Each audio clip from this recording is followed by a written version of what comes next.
এলার্মটা presentation করতে না পারলে তখন সেই মুহূর্তে কম্পাস এসে প্রেজেন্টেশন করে মোনালিসার মুখোশটা খুলে দিল বৃহান সহ কলেজের সবার সামনে। হ্যাঁ বন্ধুরা, এমনটা হতে চলেছে আজকের পর্বে। বিস্তারিত জানতে ভিডিওটিতে লাইক দিয়ে চ্যানেলটিকে সাবস্ক্রাইব করে পুরো ভিডিওটি তোমরা দেখতে থাকো। গল্পের শুরুতে আমরা দেখতে পারবো বৃহান মোনালিসার হাতে সেই বাক্সটা দেখে বলতে লাগলো, এটা এটা কিসের বাক্স? আমার কেমন চেনা চেনা মনে হচ্ছে। তখনই মোনালিসা কথা ঘুরিয়ে বলতে লাগলো, এরকম বাক্স তো মার্কেটে অনেক আছে। এটা তোমাকে যে বলেছিলাম আমরা এক্সট্রা কিছু করার চেষ্টা করেছি আর সেটা। এই তো এটা ওর বাড়িতেই ছিল। কি বলতো দীপ? দীপ তখন বলতে লাগলো, "হ্যাঁ, হ্যাঁ আমার বাড়িতেই ছিল।" তখন বলতে লাগলো, "এটা কলেজে রাখার না রিস্ক নিইনি। তাই ওর বাড়িতে রেখেছি। এক্ষুনি ও নিয়ে এসেছে। আমাদের সময় হয়ে গেছে। আমরা যাচ্ছি।"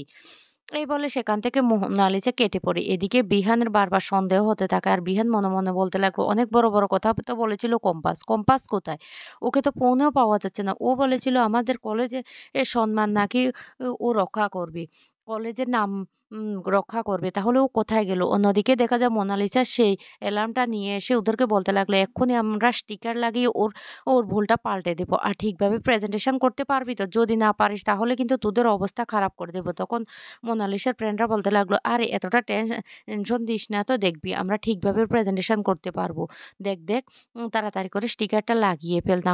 না হলে পরে তো কিন্তু আমরা ধরা পড়ে যাওয়ার চান্স আছে।" এই বলে ওরা যখন স্টিকার লাগাতে যায় তখনই কম্পাসের ফ্রেন্ড সেটা দেখতে পায়।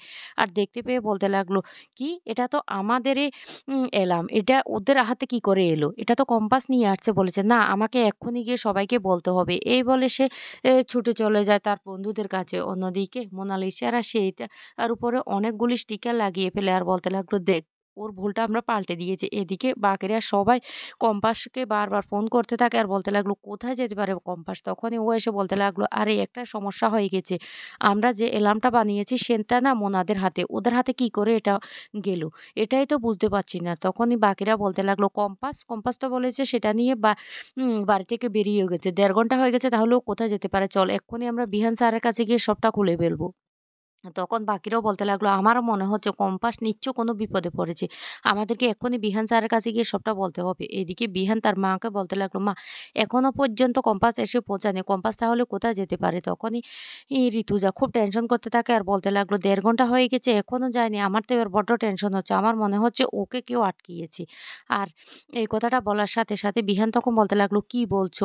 কি বলছো মা? ওকে কে আটকাবে? মোনালিসা, এটা অসম্ভব ব্যাপার। মোনালিসা তো অনেকক্ষণ আগে থেকে কলেজে এসে উপস্থিত। এমনকি মোনালিসার সমস্ত ফ্রেন্ডরাও কলেজে। ওরা ওদের প্রেজেন্টেশন রেডি করে অপেক্ষা করছে। বাকিরাও চলে এসেছে প্রেজেন্টেশন দেখানোর জন্য।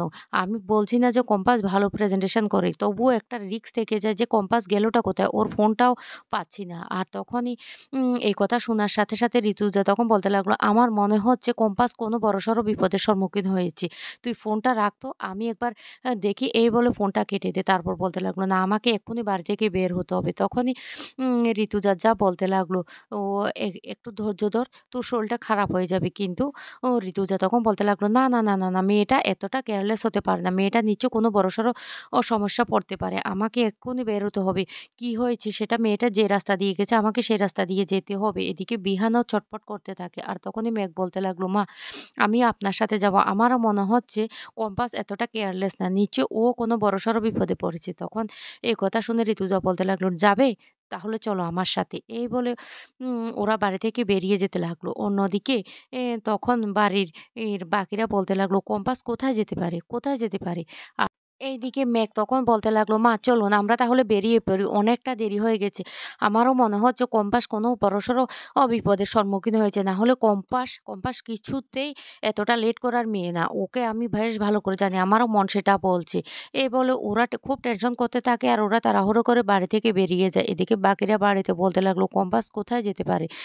এই তুই কি কিছু জানিস?" তখন সে বলতে লাগলো, "পিসিমণি, আমার না মনে হয় কম্পাসকে আটকিয়ে দিয়েছে। ও যে ধুরন্ধর মেয়ে।" তখন এই কথা বলার সাথে, সাথে পিসিমণি বলতে লাগলো, "শোন, বিহান যদি একবার জানতে পারে যে এই কাজটা লিসা করেছে তাহলে ওকে কিন্তু কিছুতেই ক্ষমা করবে না। বিহান অন্য কিছু যেদিকে যাবে যাক। কিন্তু ওর কলেজের ব্যাপারে কিন্তু অনেকটা কিন্তু দায়িত্বশীল।" এইদিকে কম্পাসের ফ্রেন্ডরা সবাই এসে বিহানকে বলতে লাগলো, "বিহান স্যার একটা ঘটনা হয়ে গেছে। কম্পাস এসে পৌঁছায়নি কিন্তু কম্পাসের যে এলার্মটা সেই অ্যালার্মটা এসে পৌঁছে গেছে।" যা শুনে বিহান অবাক হয়ে যায়। আর তখন বলতে লাগলো, "হ্যাঁ, কম্পাসের মাথায় একটা অ্যালার্ম এসেছিল আর সেটা আমরা সবাই খেটেখুটে বানিয়েছি। কিন্তু সেটা এখন দেখছি মোনাদের টেবিলে। এই কথাটা বলার সাথে, সাথে বিহান তখন বলতে লাগলো, চলো দেখি তো।" এই বলে বিহান সবাইকে নিয়ে চলে আসে সেখানে। আর এসে বলতে লাগলো, "কই দেখি তো।" আর অ্যালার্মটা দেখে ওরা বলতে লাগলো, "এই তো এটাই আমরা বানিয়েছিলাম। আমরা অনেক খেটেখুটে পরিশ্রম করে বানিয়েছি।" তখন এই কথা বলার সাথে, সাথে মোনালিসা বলতে লাগলো, "মিথ্যা কথা একদম বলবে না। আমরা অনেক খেটেখুটে এটা বানিয়েছি। তোমরা কেন মিথ্যা কথা বলছো?" বিহান তখন বলতে লাগলো, "শুনো, যে বানিয়ে থাকুক না কেন, তবে কম্পাস কোথায় সেটা বলো। মোনালিসা তুমি যদি জেনে থাকো তাহলে বলো।" মোনালিসা তখন বলতে লাগলো, "খবরদার! আমাদের নামে একটা মিথ্যা কথা বলবে না। আমরা এত কষ্ট করে এটা বানিয়েছি আর তোমরা বলছো তোমরা বানিয়েছো। তোমাদের যদি এতই হিম্মত থাকে তোমরা আরেকটা বানিয়ে নাও না। তোমরা কেন আমাকে মিথ্যে দোষারোপ করছো?" তখন বিহান বলতে লাগলো, "শোনো মোনালিসা, সত্যি, সত্যি বলে দাও কম্পাস কোথায়? কম্পাস এখনো এসে পৌঁছায়নি কেন?" তখন মোনালিসা বলতে লাগলো, "আমি এখানে কিছু বলব না। কারণ এখানে বাকি স্টুডেন্টরাও আছে। তাই আমরা যা বলার বাইরে গিয়ে বলব।" বিহান তখন বলতে লাগলো, "ঠিক আছে, তোমরা এখানে থাকো আর চলো মোনালিসা, তাহলে বাইরে গিয়ে আমরা কথা বলি।" এই বলে বাইরে সবাই চলে আসে। মোনালিসা তখন বলতে লাগলো, "শোনো বিহান, আমি তোমাকে বলেছিলাম না এবার আমি নতুন কিছু করার চেষ্টা করছি আর সেটা হলো আমাদের এই অ্যালার্মটা। আর ওরা মিথ্যে দোষারোপ করছে ওরা নাকি ওটা বানিয়েছে। আমি মিথ্যে কথা বলছি না। আমার মনে হচ্ছে কম্পাস বড়, বড় কথা বলেছে। এখন মুখ লুকাতে না পারে কোথায় যেন গিয়ে লুকিয়ে বসে আছে।" অন্যদিকে দেখা যায় মোনালিসার দাদু ফোন করে ও মেয়েগুলোকে বলতে লাগলো, "ওকে ঠিক জায়গা মতো রেখে দিয়েছো তো?" তখন মেয়েগুলো বলতে লাগলো, "হ্যাঁ, হ্যাঁ, ঠিক জায়গা মতো রেখে দিয়েছি।" তখন বলতে লাগলো, "জলে-টলে পড়ে যাবে না তো?" মেয়েটা তখন বলতে লাগলো, "না, না।" তখনই মোনালিসার বাবা বলতে লাগলো, "কি হয়েছে বাবা? এত পায়চারি করছো কেন?"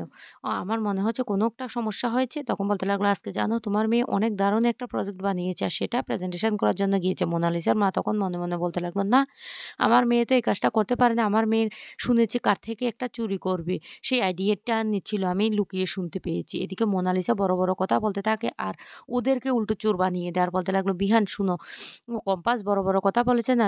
হ্যাঁ, আমি জানি কম্পাস বেস্ট। কম্পাস বেস্ট সবসময় কি বেস্ট থাকবে? আমরা কি কিছু করতে পারি না? আমরাও যে কিছু করতে পারি সেটা আমি দেখিয়ে দেব। আর আমরা যদি সত্যি বানিয়ে থাকি তাহলে তো আমরা প্রেজেন্টেশন এর সময় বুঝা যাবে।" তখনই এই কথা শুনে বিহান বলতে লাগলো, "ঠিক আছে তাহলে প্রেজেন্টেশনের সময় হয়ে গেছে সবাই চলো। আর তোমরা আমার মনে হচ্ছে তোমরাই কিছু করতে পারোনি। তোমরা উল্টো আরো ওকে দোষারোপ করছো। শুনো, কিছু যখন করতে পারোনি, কম্পাস কোথায়? কম্পাসকে খুঁজে বের করো।" এই কথা বলে বিহান সেখান থেকে চলে যায়। তখন ওর ফ্রেন্ডরা কম্পাসকে খোঁজার জন্য বাইরে বেরিয়ে পড়ে। আর ওরা তন্ন, তন্ন করে কম্পাসকে খুঁজতে থাকে। অন্যদিকে প্রেজেন্টেশনের সময় হয়ে যায়। এদিকে ঋতুজাও রাস্তায় খুঁজতে থাকে কম্পাসকে।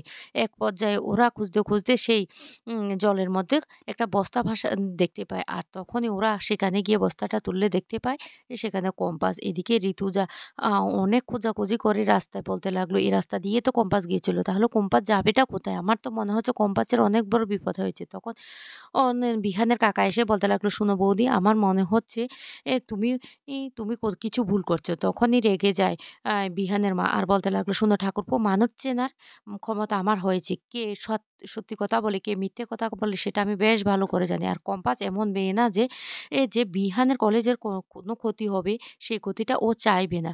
নিশ্চয়ই এখানে কোনো বড় ষড়যন্ত্র হয়েছে।" এদিকে যখনই শুরু হয় তখন ওরা প্রেজেন্টেশন করতে পারে না। আর সেই মুহূর্তে কম্পাস এসে প্রেজেন্টেশনটা